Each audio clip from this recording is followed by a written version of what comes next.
the most popular global stocks on eToro among Australian investors in Q3. Fears of stagflation, high inflation plus low growth, are infiltrating global markets as the post-COVID energy crisis worsens.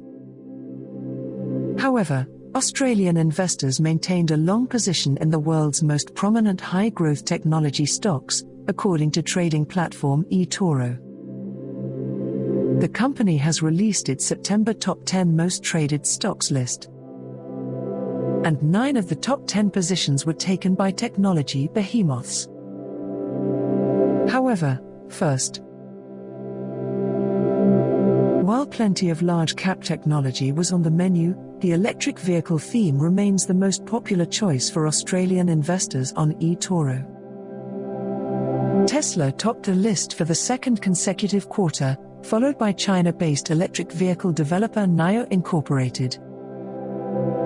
This is perhaps unsurprising given the boom in electric vehicle sales in the first half of the year, with 2.4 million sold globally, nearly 3 times the number sold in the same period in 2020, said Ben Laidler, global market strategist at eToro. As the transition to electric vehicles continues, the number of vehicles sold in Q3 increased to 7% of total vehicle sales globally, Laidler added. Additionally, local investors who bet on Tesla at the start of the quarter would have earned a 16% gain, as the stock increased by approximately $100 in the 3 months. This was a significant improvement over the first 6 months of the year, when it fell by around 20%. According to eToro analyst Josh Gilbert, the Q3 momentum was a result of Tesla's Q2 trading update, which revealed vehicle deliveries were up 122% year-over-year, gross margins continued to expand, and most importantly, guidance for the remainder of the year was strong. Technological adventures.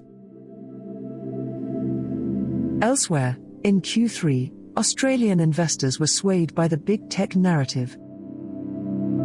Apple and Amazon were ranked 3rd and 4th on the most traded list, respectively, up from 4th and 6th in Q2.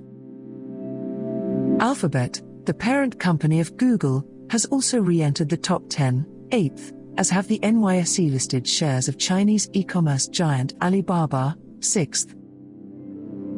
Boba's stock reached a high of more than $300 in October 2020, just before co-founder Jack Ma criticized China's regulatory framework for fintech companies. Ma has made few public appearances since then, and a proposed November 2020 IPO of Boba's fintech lending arm in Hong Kong was abruptly cancelled at the last minute.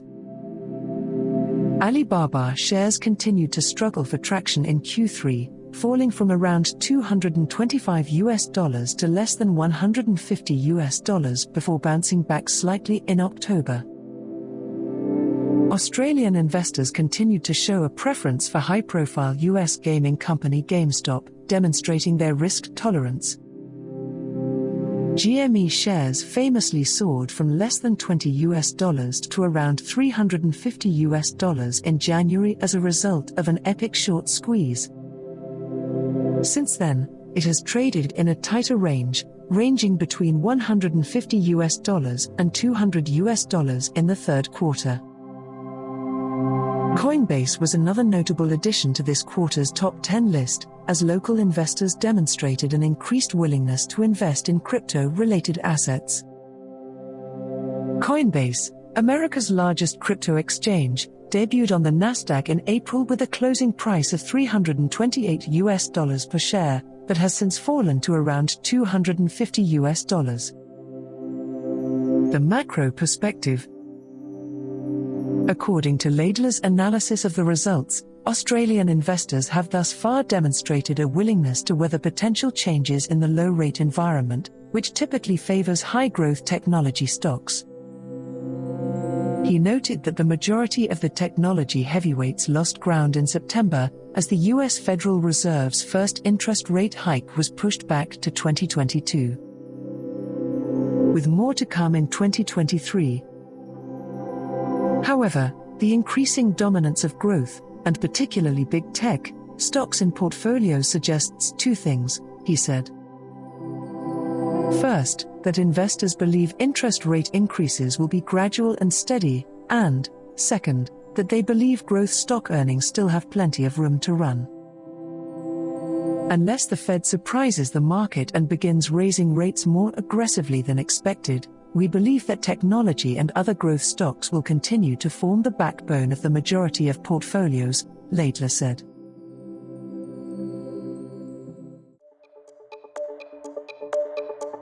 We hope you enjoyed watching and listening to this video. Please let us know your opinion in the comments area below. If you found our content useful, please like it and share it with your friends. Also, don't forget to subscribe to our channel and hit the notification bell for more crypto-related contents.